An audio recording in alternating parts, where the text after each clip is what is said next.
Hi hello case நம்ம இலக்கிய சீரியலில் வந்து என்னென்ன சுவாரஸ்யமான விஷயங்கள் நடக்க போகுதுன்ட்டு இந்த ஒரு குட்டி ப்ரொமோவாக பார்க்க போகிறேங்க.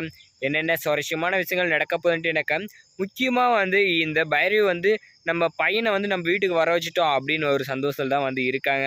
இப்போ நம்ம கௌதமுக்கு உண்மை எல்லாமே வந்து பக்காவாக வந்து தெரிஞ்சிருது. நம்ம கௌதம் என்ன பண்ணுறாருனாக்கா இந்த 2 கோடி எடுத்துன்னு போயிட்டு இந்த பைரவி மூஞ்சிலே வந்து எரிஞ்சிட்டு வரணும் அப்படின்னு சொல்லிட்டு என்ன பண்ணுறாரு, அங்கேருந்து கிளம்பி வராரு இந்த பணத்தை எடுத்துக்கிட்டு. ஆனால் நம்ம பைரவி நம்ம கௌதமை வந்து பார்த்துட்டு என்ன நினைக்கிறாங்க, என் பையன் வந்து வீட்டுக்குள்ளே வந்துட்டான், இனிமேல் வந்து நம்ம ஆட்டம் தான் அப்படின்னு வந்து நினச்சாங்க. இந்த இலக்கிய வந்து சோழியை மொத்தமாக முடிச்சிடலாம் அப்படின்னு வந்து சொல்லிட்டு ஒரு பக்கம் நம்ம இலக்கியாவும் வந்து வீட்டை விட்டு வந்து போயிட்டாங்க. நம்ம கௌதம் என்ன பண்ணாருனாக்கா, இதுக்கப்புறம் பொறுமையாக இருந்தால் நல்லா இருக்காது அப்படின்னு வந்து சொல்லிட்டு நேராக வந்து பணத்தோடு வந்து இங்கே வீட்டுக்கு வராங்க. ஜானுன்னு வந்து கத்துறாரு.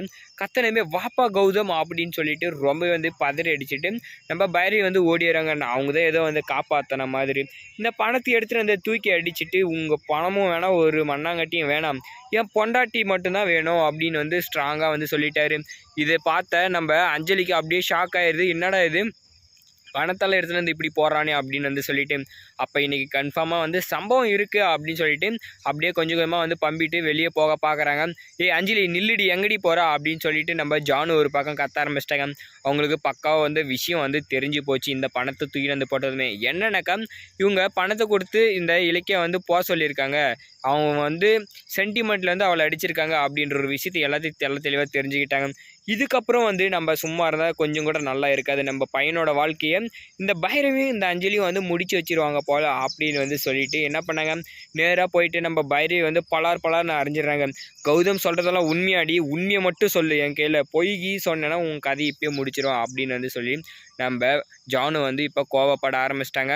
நம்ம ஜானு பைரவி அடித்து ரொம்பவே சந்தோஷம்தான் கூட வந்து சொல்லலாம். இன்னொரு பக்கம் வந்து இந்த அஞ்சலி வந்து போட்டு வெளுத்து வாங்கணும். ஏன்னா இல்லாத பொல்லாத தப்பை எல்லாம் பண்ணிவிட்டு எதுவும் தெரியாத மாதிரி வந்து அங்கே ஆக்ஷன் போட்டு அந்த வீட்டில் வந்து நடிச்சிட்டு இருக்காங்க.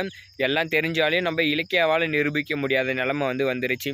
சரி, இந்த டைமில் வந்து நம்ம இலக்கியா வந்து எல்லா உண்மையை வந்து சொல்லிடணும். எப்படியாவது ஒரு எவிடன்ஸாவது நம்ம கார்த்திக் கையில் காட்டினா போதும் இந்த அஞ்சலியோட வாழ்க்கையும் வந்து முடிஞ்சு போயிடும். இன்னொரு பக்கம் வந்து இந்த பைரவி வந்து இந்த அஞ்சலி கூட சேர்ந்துட்டு தான் வந்து கூட்டு களவாணித்தனம் வந்து பண்ணிகிட்ருக்காங்க அப்படின்றது எல்லாருமே நல்லா வந்து தெரியும். ஏன் அது கௌதமுக்கு கூட தான் தெரியும். ஆனால் வசமாக மாட்டணும் மோசமாக மாட்டணும் அப்படின்னு சொல்லிட்டு தான் வந்து அவங்களும் இருக்காங்க. ஆனால் இந்த டைமில் வந்து பக்காவாக வந்து மாட்ட தான் போகிறாங்க. இப்போ அஞ்சலிக்கும் இந்த பைரவிக்கும் சங்கு ஊத போகிறாங்கன்றது வந்து நல்லாவே தெரிஞ்சிருச்சு. நம்ம கௌதம் வந்து இப்போ பைரவி வந்து கழுதை பிடிச்சி நெரிச்சு கொண்டாலே எந்த ஒரு கவலையும் இல்லை. அந்த இலக்கியாவும் நம்ம கௌதம் வந்து சந்தோஷமாக வாழணும்னு கூட வந்து சொல்லலாம். முக்கியமாக இதுக்கு எல்லாத்துக்கும் காரணம் இந்த அஞ்சலி, இந்த எஸ்எஸ்கே 3 பேருக்கு என்ன மாதிரி தண்டனை கொடுத்தா நல்லாயிருக்கும் அப்படின்றத வந்து கமெண்ட்டில் கமெண்ட் பண்ணிட்டு நம்ம ஜானு பண்ண ரொம்ப சூப்பர்னா வீடியோக்கு லைக்கை போட்டு நம்ம சேனலையும் சப்ஸ்கிரைப் பண்ணிக்கோங்க.